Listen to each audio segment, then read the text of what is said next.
Hello everyone, নতুন একটা video নিয়ে আমি হাজির হয়ে তো গিয়েছি। অল্প কটা ভাত খেয়েছিলাম ভাইয়ের সঙ্গে, এখন একটু ঘোরাঘুরি করছি। মার কখন পুরো রান্না কমপ্লিট হবে তারপরে আবার ভাত খাবো। তো ওইদিকে ঘোরাঘুরি করতে করতে দেখলাম মা যে চই গাছগুলো লাগিয়েছিল বেশ বড় হয়ে গেছে। মানে এই দিয়ে আমার মা 2-3 বার বিক্রি করেছে, আর এটা দিয়ে তৃতীয়বার।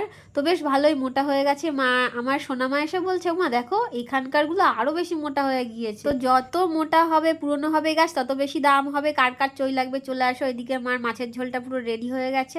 তো তার মধ্যে আমার মেয়ে আমাকে একটা পাকা কলা দিল, আমি সেটা খেয়ে নিলাম। আমি তো চুল কেটে ছোট করে ফেলেছি, সঙ্গে দেখো আমার মেয়েরও চুল কেটে দিয়েছি হালকা করে।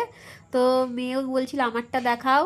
তারপরে এই যে ভাত খেতে বসে গেছি সবাই মিলে, মা বাবা আমি মেয়ে। কালকে যেহেতু একাদশী পড়েছে শনিবার, তাই মা বাবা নিরামিষ খাচ্ছে আর আমরা খাচ্ছি মাছ দিয়ে। তো লেজা খেতে আমি একদমই পছন্দ করি না, তাও আমাকে খেতে হচ্ছে, কারণ কে খাবে বলো।